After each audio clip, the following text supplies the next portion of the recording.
एक आदमी उधार का पैसा लेने एक घर पहुंचा, लेकिन वहां जाकर पता चला कि जिस बूढ़े से पैसा लेना था वह मर चुका है। घर में मातम था और बूढ़ा ताबूत में लेटा हुआ था। लेकिन आदमी ने जैसे ही बूढ़े को देखा उसे कुछ अजीब महसूस हुआ। अचानक उसने सबको धक्का देकर ताबूत का ढक्कन खोल दिया। परिवार वाले गुस्से में चिल्लाने लगे, पागल हो गए हो क्या? लेकिन आदमी ने किसी की नहीं सुनी, क्योंकि उसे समझ आ गया था बूढ़ा असल में मरा नहीं है, वह किसी बुरी शक्ति के असर से गहरे कोमा में चला गया था। आदमी ने तुरंत बूढ़े के शरीर के कई बिंदुओं पर हाथ लगाया। अचानक उसके शरीर से काली ऊर्जा बाहर निकलने लगी और अगले ही पल बूढ़ा अचानक आंखें खोलकर उठ बैठा। पूरा परिवार डर और हैरानी से जम गया। बूढ़ा तुरंत घुटनों पर बैठ गया और बोला, आपने मेरी जान बचा ली। तभी आदमी बोला, मैं तो अपना कर्ज लेने आया था। फिर उसने अपनी उंगली में पहनी रहस्यमयी अंगूठी दिखाई। अंगूठी देखते ही बूढ़ा कांप गया, क्योंकि यह अंगूठी मैजिक हॉल के मालिक की पहचान थी। असल में आदमी के गुरु ने जाते समय उसे यह अंगूठी दी थी। इस अंगूठी में 9 सुनहरी सुइयां रखने की जगह थी और जैसे जैसे वह उन सुइयों को वापस पाएगा उसे 9 जादुई शक्तियां मिलेंगी। लेकिन सालों पहले उसके गुरु ने ये सुइयां अलग अलग लोगों को उधार दे दी थी। अब उन्हें वापस लाना आदमी की जिम्मेदारी थी। तभी बूढ़ा बोला, उनमें से एक सुई मेरी पोती ने ईयररिंग बनवा ली है। फिर उसने अचानक कहा, तुम मेरी पोती से शादी कर लो। लेकिन असल में वह चाहता था कि आदमी उसके परिवार की रक्षा करे। इसी दौरान बूढ़े की पोती घर लौट आई और उसने सारी बात सुन ली। वह तुरंत गुस्से में आदमी को सबक सिखाने का सोचने लगी, लेकिन जैसे ही उसने ध्यान से देखा वह चौंक गई। ये वही आदमी था जिसने रास्ते में गलती से उस पर कोल्ड ड्रिंक गिरा दी थी। तब वह इतनी गुस्से में थी कि उसे पीटना चाहती थी, लेकिन दोस्त ने याद दिलाया था, जल्दी चल, तुम्हारे दादाजी का अंतिम संस्कार है। उधर आदमी उससे पहले ही घर पहुंच चुका था। अब उसके दादाजी उसी आदमी की तारीफ करते नहीं थक रहे थे। उन्होंने सीधे आदेश दिया, तुरंत इससे शादी का लाइसेंस बनवाओ। लड़की उसे घर से निकालना चाहती थी, इसलिए उसने झूठ बोला, चलो पहले एक दूसरे को जान लेते हैं। लेकिन असल में वह उसे सीधे बॉक्सिंग जिम ले गई। वहाँ का चैंपियन लगातार 3 बार टाइटल जीत चुका था और सबसे बड़ी बात, वह लड़की को पसंद करता था। जैसे ही उसे पता चला कि लड़की किसी और से शादी कर रही है, उसने आदमी को फाइट के लिए चैलेंज कर दिया और बोला, अगर हार गए तो लड़की को तलाक देना पड़ेगा। उधर लड़की भी दबाव डालने लगी, जल्दी गोल्डन नीडल वापस चाहिए। मजबूर होकर आदमी ने मुकाबला मान लिया, लेकिन अगले ही पल उसने सिर्फ एक किक में चैंपियन को रिंग से बाहर उड़ा दिया। पूरा जिम सन्न रह गया। आदमी जीत कर जाने ही वाला था कि तभी चैंपियन ने पीछे से धोखे से हमला कर दिया, लेकिन आदमी ने तुरंत पलटकर उसका हाथ ही तोड़ दिया। गुस्से में चैंपियन ने तुरंत अपने दादाजी को फोन कर दिया और ये सुनकर लड़की घबरा गई, क्योंकि उसका दादा इलाके का सबसे बड़ा गैंग लीडर था। पूरा परिवार डर गया कि अब मुसीबत आने वाली है, इसलिए वे आदमी को घर से निकालना चाहते थे। लेकिन आदमी अभी तक गोल्डन नीडल वापस नहीं ले पाया था, इसलिए उसने शांत होकर कहा, जो होगा उसकी जिम्मेदारी मेरी। तभी गैंग लीडर अपने आदमियों के साथ घर पहुंच गया, लेकिन आदमी बिना डरे खड़ा हुआ और सिर्फ एक लाइन बोलते ही गैंग लीडर के होश उड़ गए। मैं अपने फ्रेंड्स के साथ खाना खा रही थी। अगले ही सेकंड लड़के के हाथ में रखा सारा खाना सीधे मेरे सिर पर गिर गया। जैसे ही मुझे समझ आया क्या हुआ है, मैं ब्रेक डाउन होकर जोर से चिल्ला उठी। मेरी अचानक चीख सुनते ही सारे क्लासमेट्स का अटेंशन हमारी तरफ आ गया। लड़का मेरी हेल्प करके साफ करना चाहता था, लेकिन मैंने गुस्से में कह दिया, मैं तुम्हें दोबारा कभी नहीं देखना चाहती। सब लोग जल्दी से मुझे रेस्ट रूम लेकर चले गए और लड़का वहीं ऑकवर्डली अकेला खड़ा रह गया। उसके बाद होने वाली एक्टिविटीज के दौरान मैंने उससे एक शब्द तक नहीं कहा। डॉर्म वापस आने के आफ्टर भी मेरा मूड खराब ही था। ये देखकर मेरे फ्रेंड्स मुझे लगातार कंफर्ट करने लगे। जब उन्होंने कहा कि मेरे बाल अभी भी स्मूथ और ठीक हैं, तभी जाकर मैंने राहत की सांस ली, क्योंकि मुझे अपने हेयर की बहुत ज्यादा केयर थी। अगले दिन जब मैं रास्ते में चल रही थी, लड़का पीछे से भागकर मेरे पास आया और अपॉलॉजी देने लगा। मैंने उसे ज्यादा ब्लेम नहीं किया, लेकिन अगले ही सेकंड उसने मुझे कॉम्प्लीमेंट दे दिया। उसने कहा, तुम बिना बालों के भी प्रिटी लगोगी। ये सुनते ही मेरा गुस्सा इंस्टेंटली भड़क उठा। मैंने जोर से उसके पैर पर पैर रखा, फिर गुस्से में मुड़कर वहाँ से चली गई। उस दोपहर मैं क्लासरूम पहुंची। फोन चलाने के लिए मैं जाकर लास्ट रो में बैठ गई। मुझे बिल्कुल पता नहीं चला कि मेरे बालों में कुछ फंसा हुआ था। लड़का क्वाइटली मेरी हेल्प करने के लिए उसे निकालने लगा, लेकिन अनफॉर्चुनेटली मैंने ठीक उसी मोमेंट उसे देख लिया और मैंने फिर से उसे गलत समझ लिया। वो चाहे जितना एक्सप्लेन करता रहा, मैंने उसकी एक नहीं सुनी। अगले ही पल उसके चेहरे पर स्लैप का निशान पड़ चुका था। उस शाम होने वाले लाइव स्ट्रीम के लिए मैंने अपनी नोटबुक में स्पेशली शॉपिंग लिस्ट लिखी थी। ये चीज लड़के ने नोटिस कर ली, लेकिन वो कुछ कह पाता उससे पहले ही मैंने फिर से उसे घूर कर देखा। लड़का तुरंत क्लास पर ध्यान देने का नाटक करने लगा। उस शाम मुझे अचानक अपनी फ्रेंड का मैसेज मिला। जो फ्रेंड शॉपिंग करने गई थी वो ट्रैफिक में फंस गई थी। ये सुनते ही मैं बहुत एंग्शियस हो गई। तभी अचानक मुझे लड़के का मैसेज आया। उसने मुझे नीचे आने को कहा। कंफ्यूज्ड होकर मैं नीचे गई। जैसे ही हम मिले, उसने मेरे हाथ में एक बैग पकड़ा दिया। मेरे कंफ्यूज्ड एक्सप्रेशन को देखकर उसने एक्सप्लेन किया, उसने क्लास में मेरी नोट्स देख ली थी, इसलिए रास्ते में आते समय वो मेरे लिए सारी चीजें खरीद लाया। पहले मुझे लगा उसने बस रैंडमली सामान खरीद लिया होगा, लेकिन सरप्राइजिंगली उसने जो भी ब्रांड्स खरीदे थे वो एग्जैक्टली वही थे जिनकी मुझे जरूरत थी, और उन चीजों को खरीदने के लिए नॉर्मली लंबी लाइंस में वेट करना पड़ता था। उसकी इन एक्शंस ने मेरे दिल में अजीब फीलिंग्स जगा दी। मैंने एक कैंडीड हॉथॉर्न स्क्यूअर निकाला और उसे दे दिया। पहली बार मैंने ऑनेस्टली उसे थैंक यू कहा। लड़का खुशी से ऑलमोस्ट पागल हो गया और उसे देखकर मैं भी वहीं खड़ी मुस्कुरा उठी। आखिरकार उसकी हेल्प की वजह से मैं सक्सेसफुली अपना लाइव स्ट्रीम शुरू करवाई। पार्ट 2 के लिए कमेंट में यस लिखिए।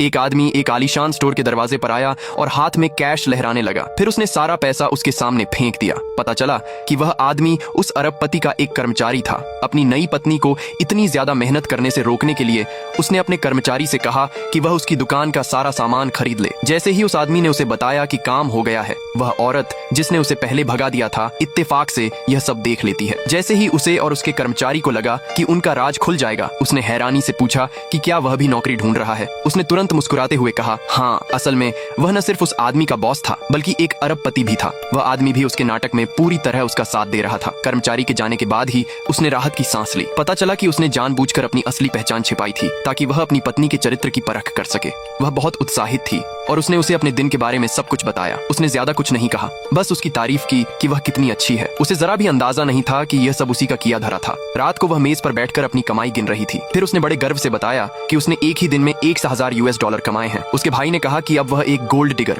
पैसे की लालची जैसी लग रही है। उसने तुरंत अपने भाई की बात काट दी। अचानक अगले ही पल उसने $30,000 उसकी माँ को दे दी। फिर उसने $30,000 उसके पिता को दिए। आखिर में उसके दोनों भाइयों में से हर एक को $20,000 मिले। उसे आखिरी $10,000 देने के बाद उसने अपने लिए कुछ भी नहीं रखा। उसकी माँ की आंखों में आंसू आ गए। उसने हैरानी से पूछा कि क्या हुआ है। उसकी माँ खुद को रोक नहीं पाई और उसे सारी सच्चाई बताना चाहती थी। उसके भाई ने तुरंत आगे बढ़कर अपनी माँ को रोक लिया। ये सब देखकर उसे भी बहुत अजीब लगा।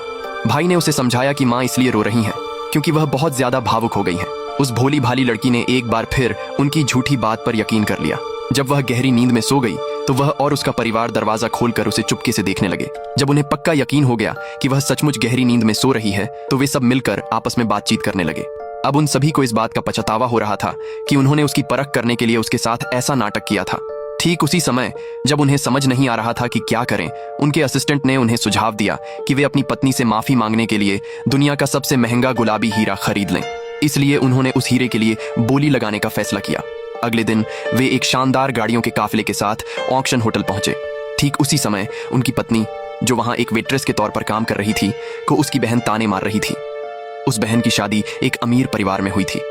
उस बहन ने तो अपनी उंगली में पहनी हुई विशाल अंगूठी का भी दिखावा किया, लेकिन फिर भी उनकी पत्नी को अपनी बहन की जिंदगी से कोई जलन नहीं थी, क्योंकि उसका मानना था कि दूसरों पर निर्भर रहना कभी भी उतना अच्छा नहीं होता जितना कि खुद पर निर्भर रहना। ठीक उसी पल वे होटल के अंदर दाखिल हुए। जब उनकी पत्नी यह देखने की कोशिश कर रही थी कि इतना भव्य काफिला किसका है, तो भीड़ के बाहरी किनारे पर होने के कारण वह जमीन पर गिर पड़ी। क्या वह अपने पति को देख पाएगी, जो आज अपने रोजाना के रूप से बिल्कुल अलग नजर आ रहे थे? अगर आप आगे की कहानी जानना चाहते हैं तो कृपया मेरे अकाउंट को फॉलो और सब्सक्राइब करें।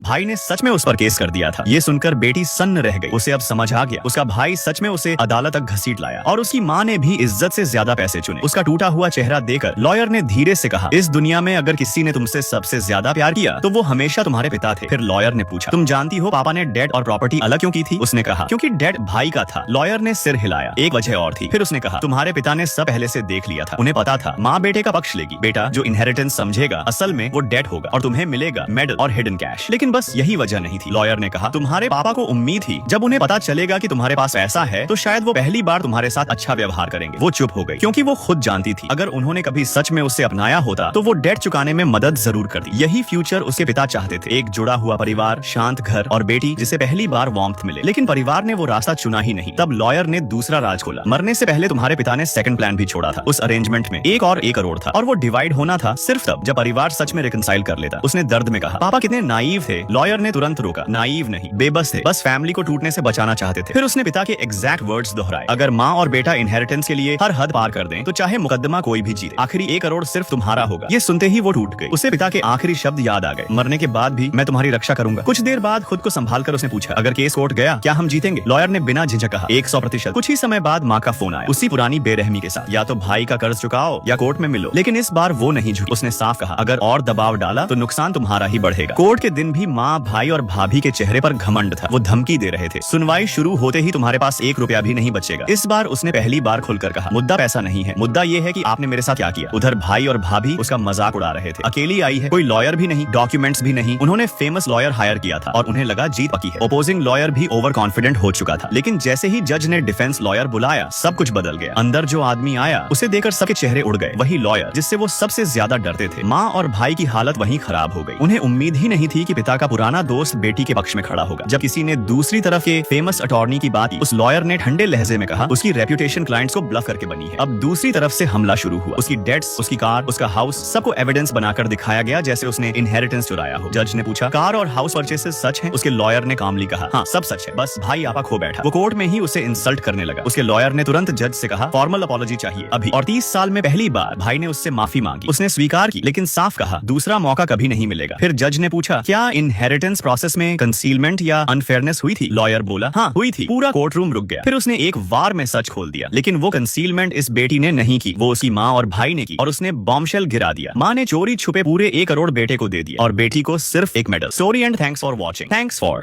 सास ये देखकर हैरान रह गईं कि उनकी बहू के बच्चे को जन्म देने के बाद उसकी गर्दन पर बर्थमार्क असल में गायब हो गया था। इससे उन्हें शक होने लगा कि उनके सामने वाली बहू नकली है। इसलिए अपने अंदाजे को सही साबित करने के लिए वह खास तौर पर घर पर ताजे फूलों का एक गुच्छा लाई, क्योंकि उन्हें पता था कि उनकी बहू को पॉलन से एलर्जी है। अचानक नई बहू ने फूलों को सूंघा और उसे कोई रिएक्शन नहीं हुआ। बहू ने झूठ बोला, कहा कि उसने फूल नहीं देखे हैं, लेकिन सास को उस पर बिल्कुल भी यकीन नहीं हुआ। उसे बेनकाब करने के लिए उन्होंने चुपचाप बच्चे के बालों का एक गुच्छा जो उनका था लिया और उसे पैटर्निटी टेस्ट के लिए रख दिया। रिजल्ट आने में 2 दिन लगेंगे, इसलिए सास ने अपनी बहू के व्यवहार पर नजर रखने का प्लान बनाया। लेकिन जैसे ही वह घर पहुंची, उसने देखा कि बहू ने बड़ों और बच्चे दोनों के कपड़े एक साथ वॉशिंग मशीन में डाल दिए थे। बच्चे को पकड़ने का उसका तरीका भी गलत था और जब बच्चा रोता तो वह घबरा जाती और उसे समझ नहीं आता कि क्या करे। इससे सास को और भी शक हो गया। बहू को बच्चे की बिल्कुल भी परवाह नहीं थी। उसका असली मकसद उनके परिवार की प्रॉपर्टी हड़पना था। उसी समय उसका बेटा घर आया और उसने अपनी माँ को अपनी पत्नी को डांटते हुए देखा, लेकिन उसे साफ याद था कि उसकी पत्नी की प्रेगनेंसी के दौरान उसकी माँ ने उसका बहुत ख्याल रखा था। लेकिन अब उसकी माँ एक अलग इंसान लग रही थी, इसलिए उसने अपनी पत्नी को दिलासा दिया। उससे कहा